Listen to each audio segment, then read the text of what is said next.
the UEFA Conference League trophy. 4-1. Is that a thing? Is that a thing? It will finish to Enzo Maresca. Yes, only they and Mourinho have done it. Maybe they'll get a tattoo like Mourinho did. Is it a good thing? Not for Chelsea.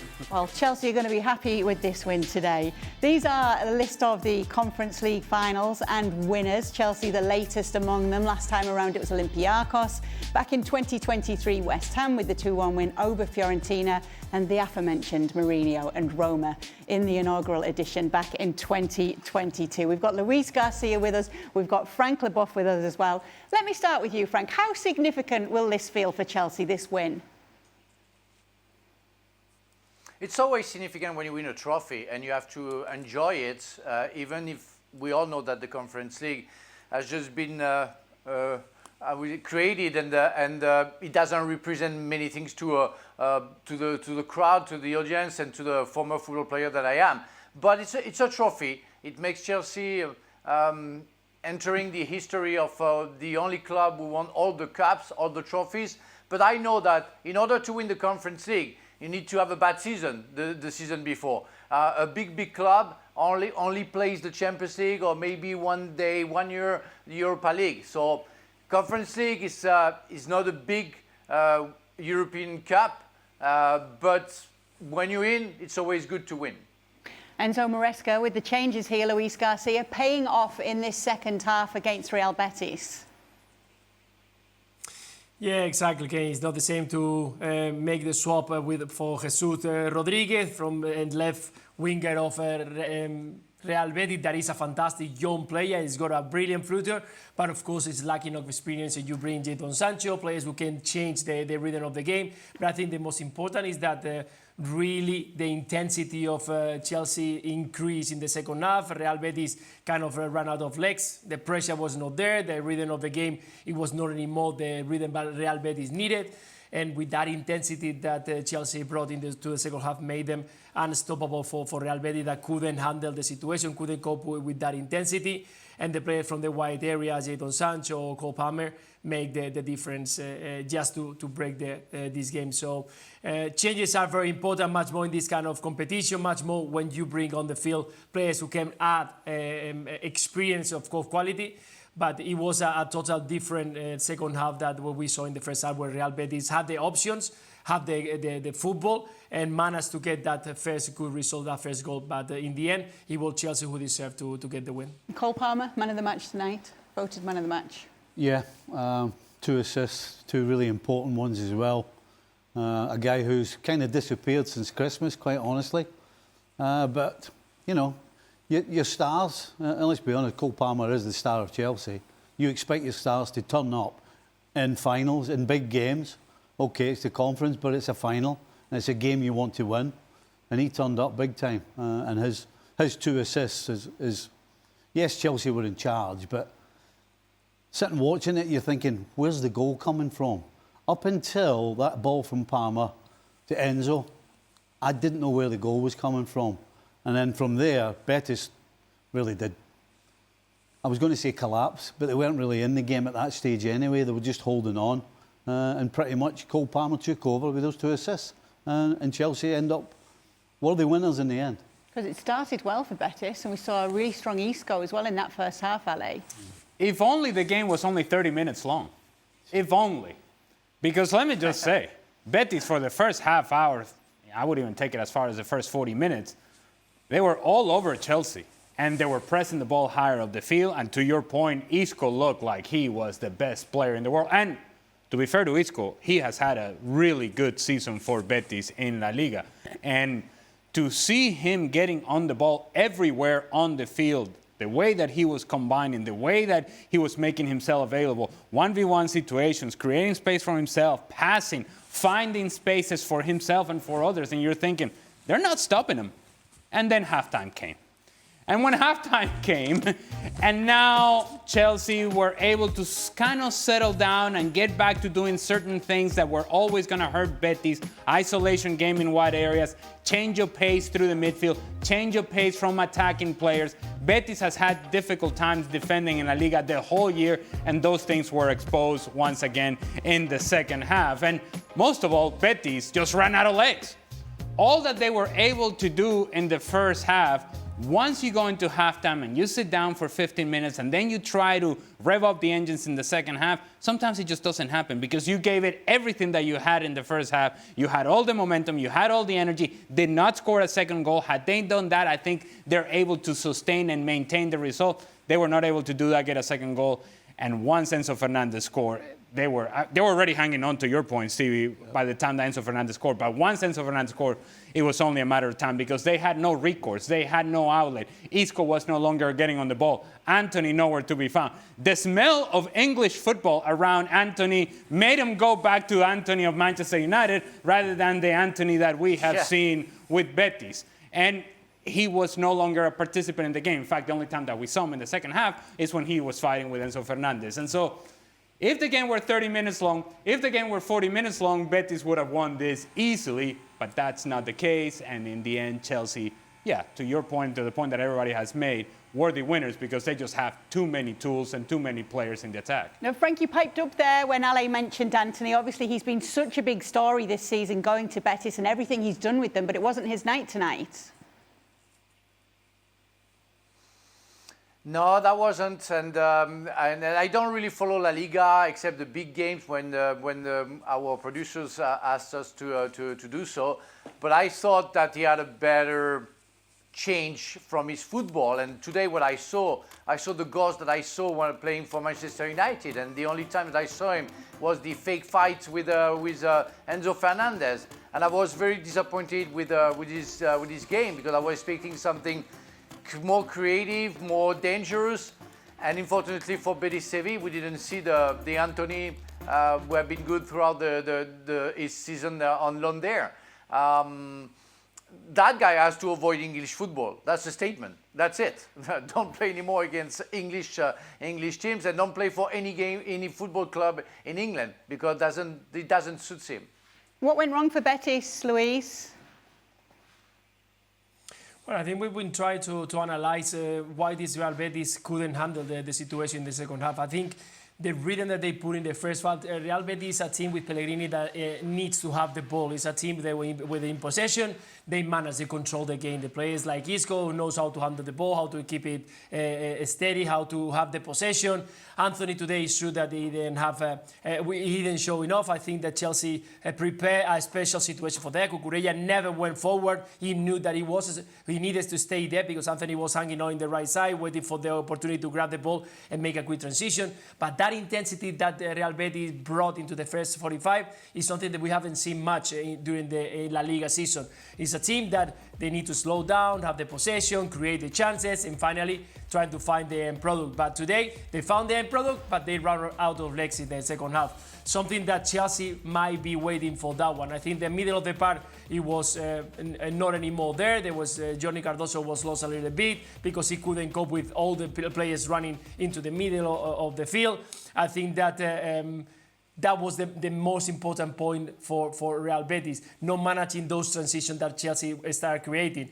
They got quick players, they got quick transition, and the speed on the game just increased, and Real Betis just couldn't cope with that. Once they realized that Chelsea was going on them, they were just putting a low block, and they found themselves already losing the game, and it was very difficult to try to get it back again because Chelsea was in a cruise mode. So I think, again, it was a very good game for 45 minutes for Real Betis, but we've seen that during the whole season. That's why in the table of La Liga, you can see that they went into the Europa League because of the quality and talent that they got on the players, but not because they can manage to this kind of intensity for a long period. So unfortunately for Pellegrini, they will have to wait. But definitely it's been a fantastic season for the team of Sevilla. Frank, who stood out today for you for Chelsea? Who was good, is what you asked me? Yeah. Yeah, well, Cole Palmer, yes. Every time he touched the ball, I found that he was somebody special. Every time, even the first half where he couldn't find his partners, when they had the ball, always something was about to happen, and I really like. Of course, I have to mention Caicedo. I mean, the season that he had, it was very good. I was disappointed with Neto and Madueke. I was expecting much more. Fernandez also, first half, he wasn't there. Cucurella was very cautious, I would say, But yeah, Palmer was different one. I don't know what to think about Jackson. I mean, Jackson is a question mark. I mean, he's an enigma. He runs a lot. He can do crazy things. The guy wants to make a header, and as Ali mentioned, you know, he scored with his chest. I don't know what he does, but he scores goals. He sacrifices himself for the team. Easy stuff become very difficult, and difficult things become sometimes easy. That guy is an enigma. But overall, what I have to say, Cole Palmer is it belongs to another planet, I have to say. So going back to Nico Jackson, who did score the go-ahead goal for Chelsea, there was word that Enzo Maresca had challenged him today to make it up to his teammates for the Premier League games that he'd missed through suspension. What was your take on what we saw from him today? Well, in the end, he scored the game winner, right? Yeah. And so, but to Frank's point, do you focus on the fact that he scored the game winner? Do you focus on the fact that he scored the game winner by accident? Do you focus on the fact that on the counterattack, when he's running away from defenders, and he's through on goal, and it's him and Adrian, the goalkeeper from Betis, and he just takes the most god-awful touch that you can think of.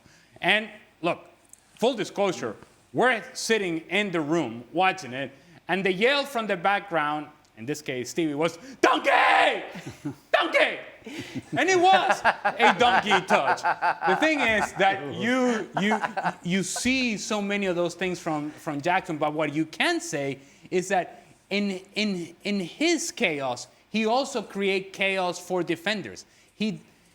Because you don't know what's about to happen, you cannot predict as the defender what his next move is going to be and what the next outcome is going to be. So you cannot anticipate Jackson. As a defender, it has to be mind-numbing to be able, and mind-boggling to be able to figure out what he's going to do, because Jackson doesn't even know what he's going to do. There you go. There you go. And so, and in that sense, he becomes really difficult to handle. So let me ask you it this way. If you'd have put in his performance today, if you were him, how would you be feeling about it afterwards with the silverware in your hand?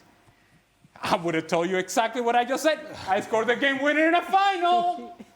By accident, maybe, but the game winner nonetheless. Stevie? Donkey. Even with the game winner, even with it coming down to you in this chaos that's created. Listen, we were watching it and we said it. It's such a Jackson goal.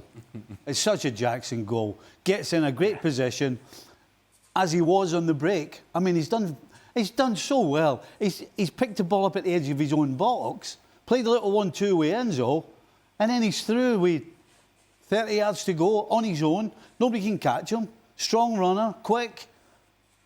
I'm sitting thinking he's going to roll this sideways, because I think Enzo had come up and backed him up. And then, I mean, it was just, but it was so Jackson. It was so Jackson. And the way he takes the goal as well. Now, obviously, it has put the cherry on the top to what's ended up being a successful season for Maresca and Chelsea. A fourth-place finish in the Premier League, the youngest team in the Premier League with an average starting age of 24 years and 36 days. You look at the cup competitions, they definitely didn't go their way. But when it came to a cup at the end of the season, they scooped one in the UEFA Conference League. And we wanted to remind you now that Frank is on what Enzo Maresca had to say once the Premier League was wrapped up. I didn't have any doubt, to be honest, about the players. I said that the doubt was from outside. All the ones that they have the answer, or all the ones that they have the truth, they were saying that we are too young, we are not good enough. They were waiting for Villa drop points in case we want to achieve Champions League. And they were saying that we were not able to win in this pitch because too young, because not experienced. And unfortunately for them, they have been all wrong. All the ones, that they have the truth and they have the answer for everything. So in English, I would say F off to all of them, because the player, they deserve that. Frank, you're smiling there because Jules was a little bit upset with what we'd heard here from Enzo Maresca afterwards, saying that he was the one earlier in the season saying that this team couldn't go on to win the Premier League. They wouldn't be expected to do that. And now he's kind of having a bit of a dig back at the critics.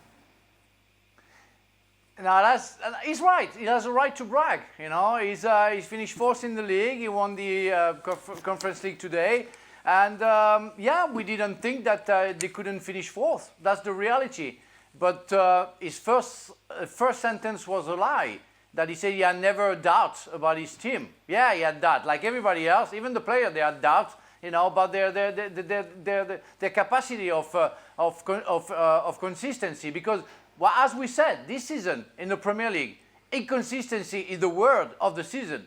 Nobody has been consistent. Even Liverpool hasn't been consistent. And Chelsea, for some people, they were in the race for the title in December. And I say, wait for the first defeat. What happened? Meow, down. No doubt, Mr. Maresca? Yes, you had doubt. Of course you had.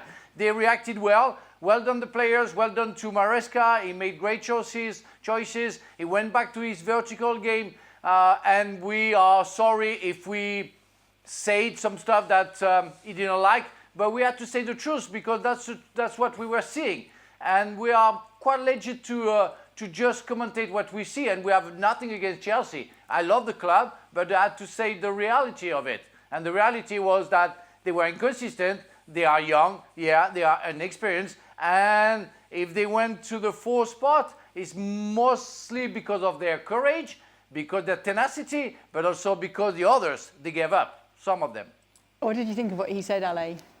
Oh, what's amazing to me is that if you take in what he's saying, you may have thought that Chelsea cruised into a top four position or into the fourth place, that they were comfortable sitting there. No, they needed to beat Nottingham Forest. Had they not done that, had they lost that match, we would be having a different conversation. So the margin between being in this fourth place and being outside of the Champions League is really tiny. So then to come out and say, never had doubt.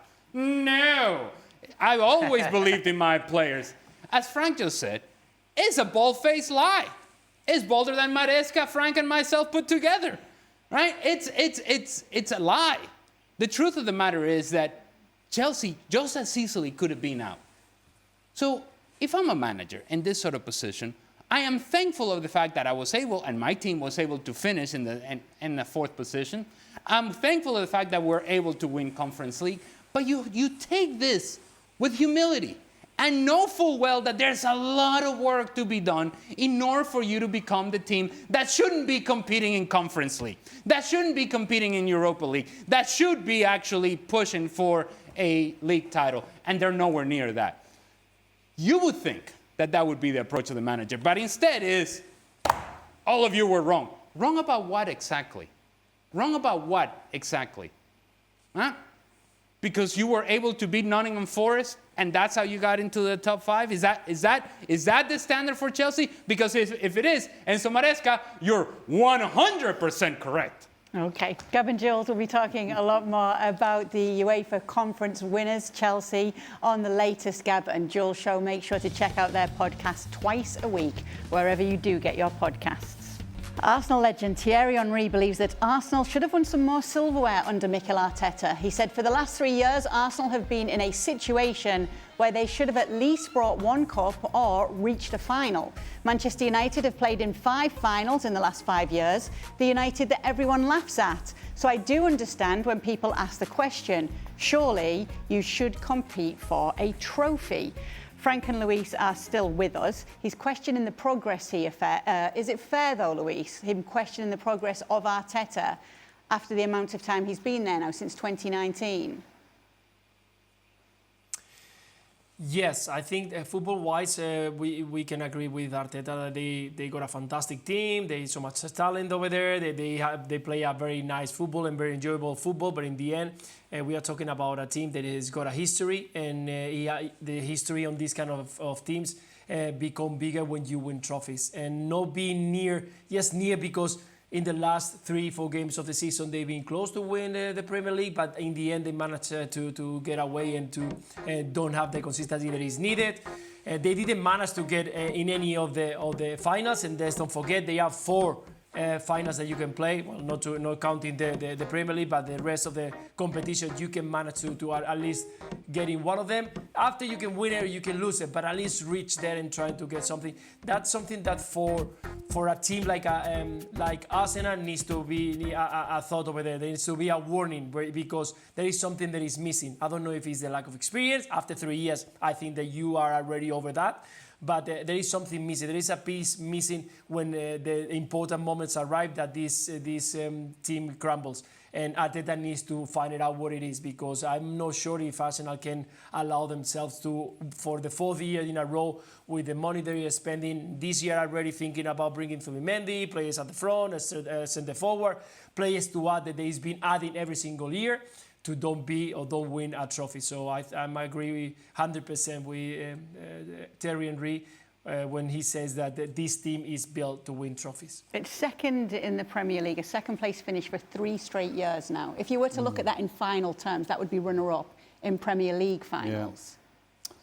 Yeah, I'm kind of in the middle with this one. I kind of get what Thierry Henry's trying to say, but he is right. You know, Man United, 5 finals, 2 trophies, and we're still laughing at them. But who would Manchester United rather be? They'd absolutely 100% rather be Arsenal and be trying to figure out the last piece of the puzzle, because that's where Arteta is. Unfortunately for him, he's now reached the stage where he has to find that now. You know, they've backed him in terms of money and buying players. You know, 100 million in Declan Rice is a great example.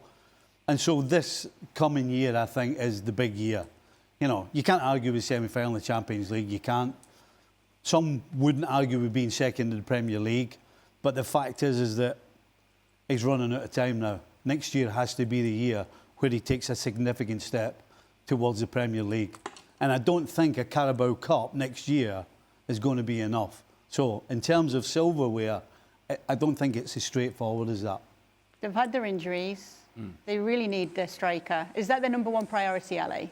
Well, it would be my only priority if I were Arsenal. Yeah. And let's not forget that in a semi-final of Champions League, they're trotting out Mikel Merino as your striker. Now, look, Mikel Merino is a serviceable player, but he's not a striker.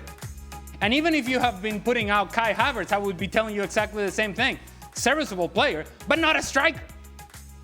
And so, what is the standard of success now for Arsenal? Because they've done everything but win. They've done everything in terms of their progress but win. And what I think, and it's something that I brought up in the past, is what I think is really damning evidence is the fact that this year in particular, in the Premier League, almighty Manchester City took a free fall. Free fall. And so there was the opportunity for Arsenal to be next man up. They were supposed to be the team that would climb up and take that space that Manchester City left completely wide open. And out of nowhere, Liverpool, with a new manager in place, and there were questions as to how he would handle the transition from Jurgen Klopp to Arne Slot, he gets his team up there very early on in the season, and the Premier League was never close. It was always under control by Liverpool, and Arsenal never really challenged. And that, I think, is damning. That, I think, is problematic because the opportunity was there, you did not take it. So then you hang on to what else could you win? And then coming up short in these other competitions, then it all starts pointing back to Mikel Arteta, and it all starts pointing back to the window of opportunity is closing. And as it gets closer and closer and closer, the pressure ramps up higher, higher, and higher. And guess what? Manchester City will not be nearly as bad next season as they were this year. You imagine Liverpool maintain a level of performance. In fact, if you believe the rumors as to who they're signing, you're thinking, my goodness, Liverpool is here to stay for a long time. And what is Arsenal doing when you still don't have a striker? They're standing still, and there are teams that are going by them. Frank, what did you think of what Thierry Henry had to say about his old club? I understand. I think it's a comment of frustration from a former Gunner, and I hear him because that's only fair. I don't forget what Arteta has brought to the club since he signed for the Gunners, but overall, you know, at the end of the day, what you remember are the trophies that you get, and so far nothing. And finishing runner-ups, I remember 22 years ago with Marseille, I finished. I don't even remember if I finished second or third, and nobody cares because the only thing we care it was Lyon who won the trophy, because nobody remembers the second and therefore the runner-up. So it's better, as Stevie alluded, it's much better to finish second than to be in the positioning of Manchester United, where in the future they don't know where to go. Arsenal, they're almost there. They made a mistake last season not getting a striker, and we talked about that. And they have to do so in order to maybe challenge Liverpool and Manchester City, or maybe another club. So then they're almost there, but they have to get it, because otherwise Arteta won't stay at the club. You know, you cannot finish runner-ups for the fourth time, or even worse. So I want to come to Luis in just a minute on Zubimendi, but because we're talking about strikers at the moment, I want to come back to you, Ale, because Benjamin Sesko is said to be top priority for them to come in as that striker. There are others that they are monitoring, but that's a player that they're looking at. How would he fit into this Arsenal team for you? They can look at him all they want, but that's not a top-tier striker, Benjamin Sesko. Good player, not a top-tier striker. Better than Mikel Merino as a striker, I'll say that much. And a guy that can be dangerous, that can be a physical presence in the attack. He's good with the ball on his feet. He can score goals, but still not at the top-tier level. So if we're looking as to what the strikers are around in terms of that competition, you look at Liverpool, and if you consider Mohamed Salah now a striker, regardless of what position he plays, you know who's going to score the goals for Liverpool. You know who's going to score the goals for Manchester City. You don't know who's going to score the goals for Arsenal. Benjamin Sesko will go halfway there to fulfill that responsibility, but still not a top-tier striker. Okay, in the middle of the park then, let's talk about Martin Zubimendi, if we can. That's said to be very close, Luis. What's he going to bring to this side? Yeah, the rumours have been there for quite a long time, but he was quiet. He was waiting for the season to end. And now probably we'll see a little bit more about Zubimendi. He's a very talented player. I mean, he's a player who gets the rhythm of the game. When the ball is on his feet, you know that he's always safe. He's going to build up from the back, helping and allowing the players like Partey or the players like Declan Rice to arrive in the second line. Him always being as a holding midfielder, covering the spaces, helping the back centre backs to bring the ball forward in a nicely way. Even he can stick at the back and play as a centre back and make it as a 3. So he's a very complete player. I think he's a player who is going to add quality and talent into the middle of the field for this Arsenal side. So he's more wood to the fire in the middle. But I think that Arsenal doesn't need much into the centre, because I think they got enough players to be strong and to rotate. Exactly. But definitely Zubimendi, he was linked also to Liverpool quite a few months back. I think it will be a fantastic add to this Arsenal. Not, I think, the piece that they need at the moment, because you guys are talking, and I think with a lot of sense that the needed is a centre forward who can provide 30 goals a season. But of course, with this talent of play and the experience that he had at the Real Sociedad, I think it will be a fantastic add. Frank? Yeah, I'm surprised. You know, I want to put myself in Zubimendi's shoes, where I say, okay, I have Arsenal. Yeah, I can go to Arsenal. I'm in Real Sociedad. But what I want to play football. What are my chances to be put from Arteta in the first 11 when you have already Thomas Partey and Declan Rice? I want to find a club where I'm pretty sure to play 90% of the time. I mean, I would never sign for a club, and I always been my decision throughout all my career to decide to go to a place where, I don't know, 2 international players were already there. And I wouldn't have the chance to play unless they may be injured. I'm wondering if Zubimendi will make the right choice to go to Arsenal. Luis, is Frank wrong? We are not right or wrong, but I think that if you want to grow into your game, if you want to fight for competition and for championship, you have to go to the big teams. And if you are thinking to move, if you're going to go to Liverpool, you're going to go to Manchester City, you're going to go to a team that you're going to be surrounded by top players, and it's going to be difficult, but that's where you increase and you deliver better football. If you think that what you want is to play, you stay at Real Sociedad and you enjoy being the big player over there. But I think that Zubimendi has got much more than talent to arrive to Arsenal and be an important player. I think that even though that I love Thomas Partey, he's a very influential player into the center of this Arsenal.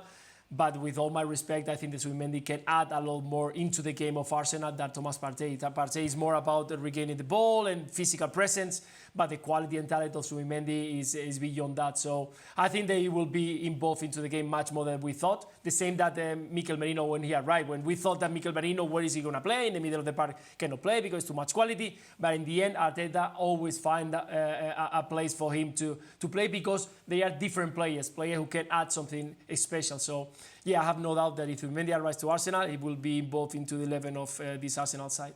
Am I missing something here? We've just sat and spoken about Arsenal, about what they need and the reason they need it. So why are they going to waste 60 million on Zubimendi? No, and I don't. Zubimendi is a fantastic player, but why don't you go and do what you did when you signed Declan Rice? You make a statement. Go and put your money into your Osimhen or somebody like that. That's going to push you the next step. Because it's no good signing Zubimendi and then you end up with a centre forward that actually can play wide as well, or he can do this. I mean, Luis is talking about Zubimendi there that, he can slip into the back four and he can play in the middle and he can do... It seems like Arsenal is a team full of players like that. They've got players that can play 4 or 5 different positions, which is great, but you need difference makers. And Osimhen would be a difference maker. Somebody like Osimhen would be a difference maker. Makes the whole difference, makes them Premier League winning sides. It completely changes the whole outlook of every Arsenal fan, every Arsenal player and every opponent. That's what signing somebody like Osimhen does. So if you want to go and spend 60 million on Zubimendi and make yourself a little bit better, or you can go and spend real money on somebody like Osimhen and actually win the Premier League or win the Champions League. What would you rather they did if you were an Arsenal fan? I know what I would rather do. Maybe, Stevie, maybe Zubimendi can finish striker. You never know. No? Well, he might have to. You know? He might have to. I hope to get Stevie just as fired up in the latest edition of Extra Time. Make sure to go and check it out over on our YouTube channel. It's where the panel stay back to answer your questions, and it's available every single day over there. Now, could Marcus Rashford be on his way to La Liga champions Barcelona? Well, yes, according to reports.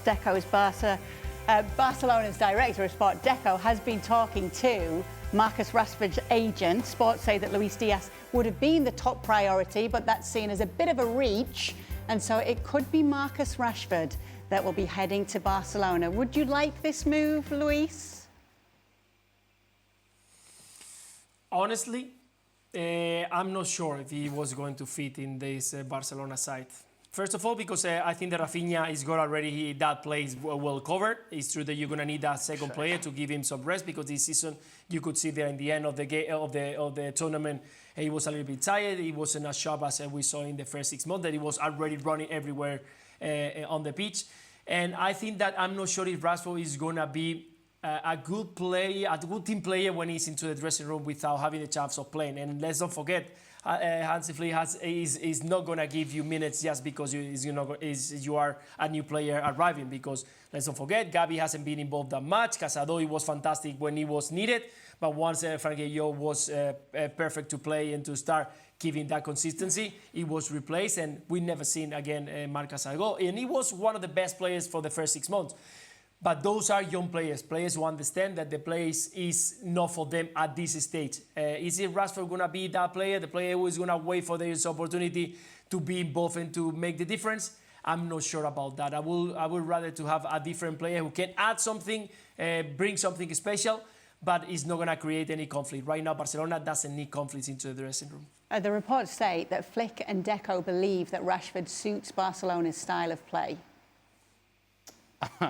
Well, the reports are wrong. Look, he gives him a change of pace. I'll say that much. In a game of transition, Marcus Rashford can definitely exploit spaces in behind. But more times than not, when Barcelona are playing in La Liga, against most teams in La Liga, they're facing teams that are sitting deep, waiting for Barcelona, where there is no space to run. And that takes away the strength of Marcus Rashford's game. Beyond that, and it's something that Luis just alluded there, if there's an area of strength for Barcelona, would be Lamine Yamal on the right, Rafinha off the left, and when Rafinha tucks inside, Alejandro Valde overlapping. Lewandowski's playing down the middle. I suppose that you could have Marcus Rashford as an option to Lewandowski to play down the middle to find that change of pace. But Ferran Torres has been really good for Barcelona as well and gives this team a different look too. So those areas that I just mentioned, I don't think those are areas in which Barcelona needs to strengthen.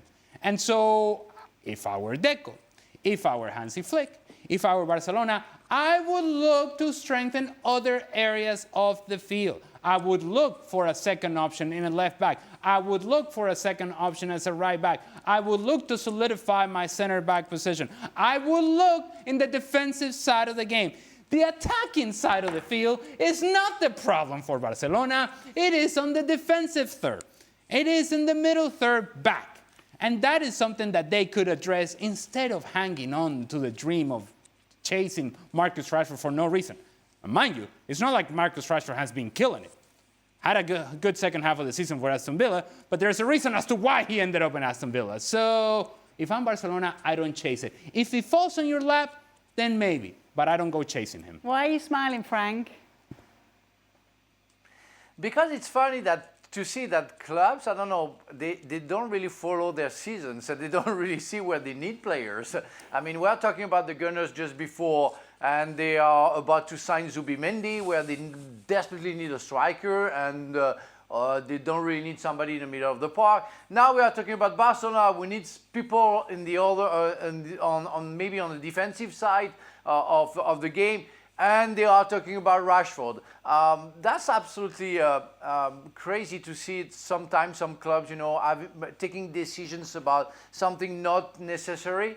So I'm surprised. And I mean, Rashford's, and I'm really with Luis, what he can bring to the dressing room. You really have to be careful with the young team that you have. What a personality like Rashford can bring to the dressing room. It's where you have to be cautious on. You have to make sure that the atmosphere that you have, how they won the La Liga, will stay into the dressing room and not being, maybe changed because of the personality of other players coming. But it's not the first time that they've been linked with Rashford either, Luis. So they've obviously got their eye on him. In the January transfer, we were talking about this too. Yes, of course, and rumors are going to be there every single time. Let's not forget that sometimes agents even throw that to the media for giving a value to Marcus Rashford that maybe we don't know if he's going to stay at Aston Villa or where is he going to be linked to. So in the end, it's in a proposition. Maybe the agent wanted to talk to Deco about it, and Deco said that yes, we might be interested if the price tag is decent. But I don't think that Barcelona is really willing to pay 50 million or almost 50 million euros at this stage for a player that you can cover with Ferran Torres or with different players, even give it a chance to Pau Victor to get more experience in some moments. So I think that right now Barcelona has got very clear what is in hand. I know that Deco is working hard and they may be trying to change the message into the press to don't receive higher prices in players. But I'm sure that they are looking forward to sign a left back and a right back to give chances and rest to those Koundé and Valde, because we realize that that's the problem for Barcelona and how they, when they were not there, Barcelona struggled so much with Gerard Martin in one side and Eric Garcia actually did a pretty good job, but he's also a centre back. So I'm sure that these are only rumors and Barcelona is addressed and ready to buy players at the back. Could you see him at Barcelona? No. I mean, I understand in the January window where you can get somebody like that on loan for the rest of the season, and then Rashford's on his toes, the way he's been on his toes at Villa, because he's on loan, I'm not so sure if he signed whether he would keep on his toes if he wasn't playing. I'm kind of with Louis. In fact, I'm with everybody. Why would you spend 40 or 50 million, and then if he takes a pay cut, you're still going to have to pay him about 250 a week, 250,000 a week. For a guy that's not even going to start. It makes no sense to me, quite frankly. No sense at all. Which is why it's definitely going to happen. What? Yeah. I'm sorry, what? Exactly. Make sure to stay up to date with all of our transfer talk over on the website. Osimhen, move ahead of Club World Cup. Maybe Stevie has been reading that segment already. Make sure you check it out over on ESPN.com.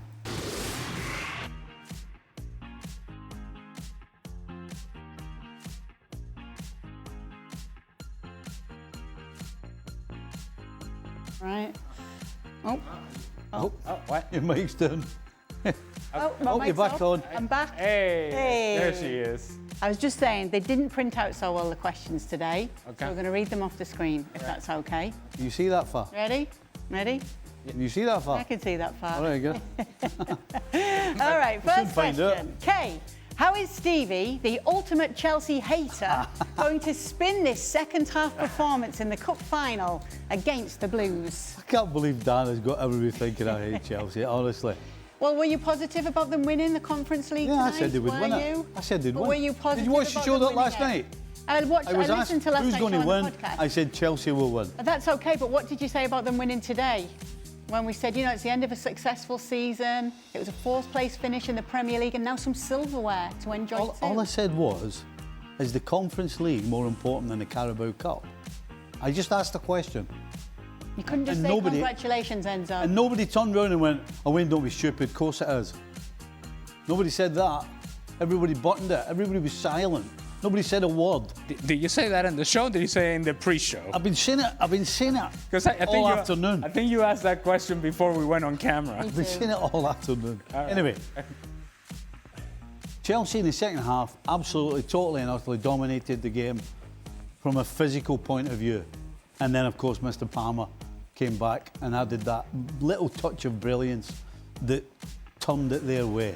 Will you say after me, congratulations to Chelsea, the European champions? Congratulations to Chelsea, European champions. There we go. Are you happy with that, Frank? But they'd rather have the Carabao Cup. You know why I love Stevie? Because that guy is such a nice person. So well, thank you very much, my dear. All right, next question. Let's have a look who it's for. It's from Dan's Fancy Dress Shorts. Given all the criticism of Chelsea's transfer strategy, does a top four finish, Champions League return, and a Conference League win prove that they were right all along, Frank?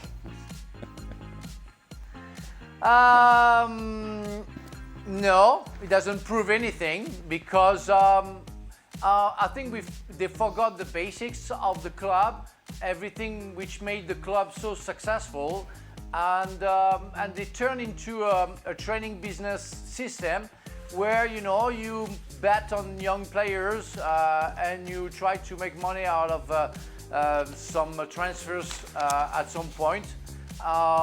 Yeah, well done to the club, well done to the coach and the players for the Champions League qualification.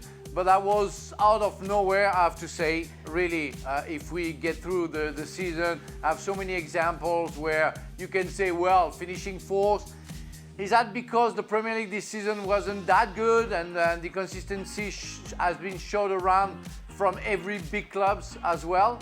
Maybe. I think it's one of the answers, and we can have other answers. But it's not a criticism, it's just a reality. When you say given all the criticism, it's not a criticism. You have to face the reality of the acts of some people who don't know anything about football. They put the club in danger. So it got better because of the talent, for example, of a Cole Palmer. But at the end of the day, what's going to happen next season, nobody knows. What's going to happen, Palmer might go, you never know. Some other might go, Caicedo might go to Saudi Arabia. You don't know what can happen to the club, and I'm concerned. And I always be concerned as long as the club doesn't mix experienced players with young players and create the basics that we used to have. Okay.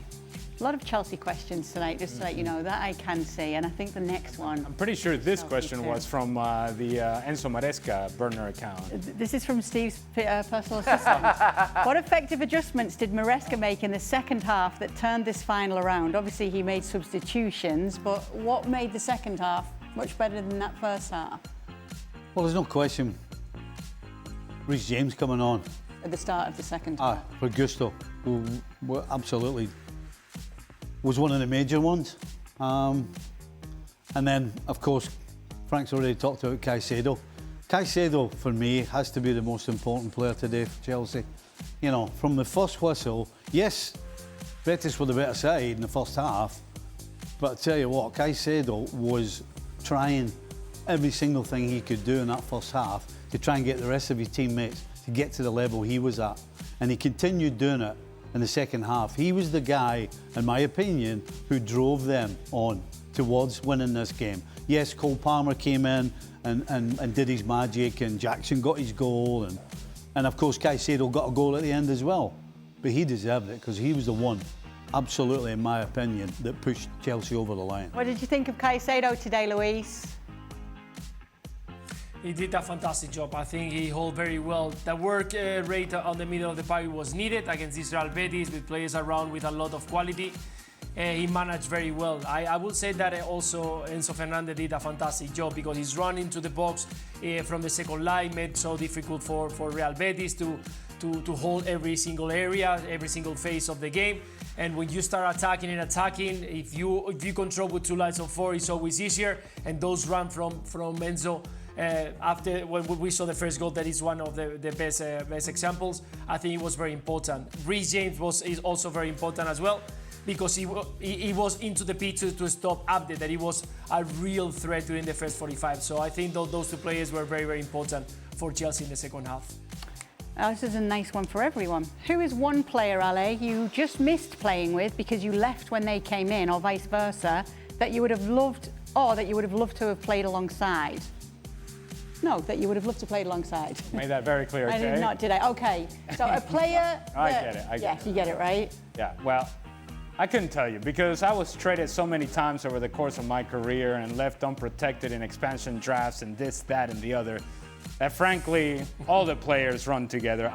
I played with and against most people in MLS because over the course of 11-year career in Major League Soccer, I played with 6 teams, and I was traded and again left unprotected in an expansion draft, and all these things are very fluid, much more fluid here than it is in the reality everywhere else and in the world of football. So I'm not sure that in my case it applies as much as it does in everybody else's case. Anyone stand out to you guys? Luis, somebody that you just missed playing with either before or after? I left Barcelona after a pre-season with 16 years old Lionel Messi arrived, and I went to Liverpool, and he stayed in the first team, and 2 years right after he became what we all know as one of the best players, or if not the best player in the world. So I would have loved to enjoy a bit more of that transition from a very young player arriving to the first team from the academy to becoming a first-team player and the best player in the world. So yeah, I missed by a little bit. I played 3 games with him, but he was just a kid who arrived from the academy. So I missed probably the best of Lionel Messi, and yeah, I would have loved to be involved on that. Did you guys already hear so much about him or get to see him, Luis, even in the academy, even back then? No, not at all. I mean, he arrived and he was very quiet. He was playing. He trained with us for nearly 3 weeks, and we went to an Asian tour. He played 3 games. He scored a couple of goals or 3, and you could see that he was a quality player. But again, he was 16, and we've seen so many times, even when we were in the academy, I was 18 years old, and we used to go around 5-6 players to the first team, and most of the time we never stay in the first team. But you have to go and try to find experience somewhere else. So yeah, no one knew about Lionel Messi at that stage, but a year after, it was Eusebio the one who gave me a call, and we were talking about it, and he was the assistant coach of Frank Rijkaard, and he told me, listen, this is something special, this is something that is gonna hit big, and he did right after a couple of years later. Frank? I have to say, and it's easy today because Craig is not here, that I missed well, I played 1 or 2 games with him. Ruud Gullit was somebody special that I would have loved to play alongside him, because he ended up his career centre-back when he was a midfielder most of his career, and he played for Genoa as a back and signed for Chelsea as a player. Ended up the year that I signed for the club a player coach, and but barely played. I would have loved to play alongside him, even if I played with many fantastic players there, like Steve Clarke, the Scottish fantastic centre-back, and some others, but it would have been quite of an experience to play alongside Ruud Gullit, really. Stevie? You know, the best goalie I ever played with was Bruce Grobbelaar. But the week after I got to Liverpool, Ray Clemens left. And every single person that ever played with Ray said he was, hands down, one of the best keepers that ever stood between the sticks. You know, he was the original sweeper keeper. He was the guy that mopped up behind a high back line. So yeah, he left. I had one training session with him and he wasn't even in goal. He played centre forward. But I'd love to have played in a team where the goalies in training never used to play in goals. They had 1 day a week. The goalies used to get a Thursday to do some goalkeeping. The rest of the week, and on the Friday as well, they played the outfield and the five-a-side. That's how it was. That's how everybody did it. I'll give you a player from Major League Soccer. Carlos El Pibe Valderrama. You could never get the ball away from him. And honestly, frankly, this guy was playing as if he was jogging his way through the field or walking most of the time. But when he got the ball at his feet, he knew full well where the through ball was, and anybody who had any idea as to how to play the striker position, you would find yourself through on goal more times than not in Major League Soccer. I just missed playing with him.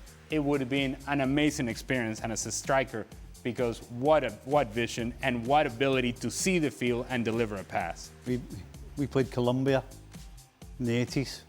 Valderrama was playing for Colombia. Yeah. It was at Hampden Park, and we never got a touch of the ball. He was unbelievable. This guy never lost it. No, crazy. Never had any donkey touches. No. Everything was silky smooth. And he never, ever had a bead of sweat on his head.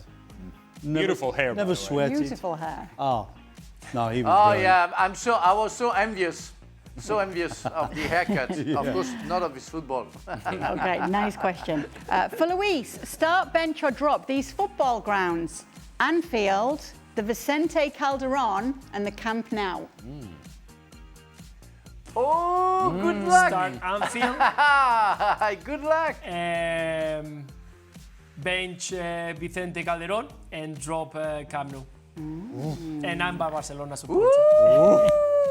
Wait a minute. Stevie's What? so proud. Did he knows his just stuff. say drop Camp Nou? He knows did. his stuff. Woo! Woo! Controversy. All right. All right, Barcelona fans, you heard that, right? Next question, okay, next question. Yeah, I know. Don't listen to him, Luis. All Barcelona fans, you heard that, right? You have Listen to some. him.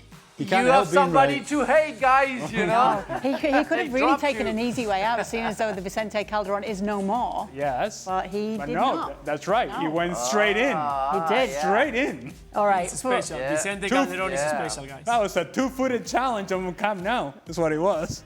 For all, who had the better season? Chelsea, Spurs, or Arsenal? Arsenal. Got to be Arsenal. Yeah. Second in the league. Yeah. Semi-final of the Champions League. Has to be Arsenal. No, it's not. I don't think it's close. I don't think Luis agrees with you. I think it's Chelsea, to be honest with you. No, I will go. I will give Yeah, away me with Chelsea too. Yeah, a trophy is a trophy. You are in Champions League, you got a trophy. I think that's something special. I would say that the only reason. Let's go to Disney World. I'll get you some trophies. Okay, all right. Hey, what, do they have trophies in Oh, Disney why? World? Oh, why? All right, okay. Oh, yes. All I would say is that Chelsea, you could argue, overachieved this season. It's not a great achievement, but overachieved nonetheless. Whereas if I'm Arsenal and I came up short in every competition that I played in, given what the trajectory of the club was, then it looks like underachievement. And underachievement, I'm just saying, the other one overachieved, therefore it's a Right. better season for Chelsea than it was Let for me ask Arsenal. you a question then. Yes. You're a player, right? Yes, sir. And you've got the opportunity to go to any one of these teams. That's a different Who conversation. would you rather play for? Well, because they need a striker, right? Different measure. A guy that's going to score the goal. Oh, wait a minute. Out of subject, Mr. Nichols, out of subject. Of course, you know, Arsenal nowadays are better. But I'm with the guys. I mean, the guys. But, Stevie, I think Chelsea well, you finish second or you finish fourth, you qualify for the Champions League. You know, that's the same thing. So Arsenal got nothing but the qualification for the Champions League. Chelsea got at least that beautiful Conference League silverware. And just By the way, this is the man that said, if you're in the conference, it tells you how bad you've been. we did let him off with that at the top of the show. Again, that's a different conversation. Arsenal should have, you know, have a bad season last season and win the Conference League. What can I tell you? So what were your reasons for it being Chelsea, Luis, just to end this? Say again? Your reasons for it being Chelsea. You picked Chelsea too. Same reasons as the guys? Yeah. Same reason. I think that once you win a trophy is a trophy, something that is going to go to your stand and you can go back. And it's true that it's not a major trophy, that's for sure. The same like, and Steve was totally right. It's not like if you win the Carabao Cup. Unfortunately, I didn't. I was a runner-up as well. But once the years pass and you look back, there's going to be a trophy right there. Yeah. And that's something that is forever. So you are qualified for Champions League, something that no one was expecting. So like Ali just mentioned, you overachieve something and you win a trophy. The other ones didn't win anything. Trophy's a trophy. Joan Gamper, Luis Garcia. I won the Carabao Cup. At the time, it was called Coca-Cola Cup, you know. And remember whose team we beat that year? Oh, I think he's having a go at you. He's having a go at you, I think. Loves bringing it up, doesn't he? Yeah, well, I don't know. You may want to answer the question, Kay. I don't know. I don't have anything to say to that. All right. Okay. Stevie doesn't mind teams that finish a season and don't win a trophy. Problem is, we got to 2 finals and still got relegated and won nothing. One season. In the same season. Right. We'll end it there, shall we? Thank you right. so much for sending in your questions tonight on Extra Time. And thanks once again, Frank, for reminding me of some painful moments in our history. But if you need trophies, go to My Disney pleasure. World. Always a Disney pleasure. World. Loads of them.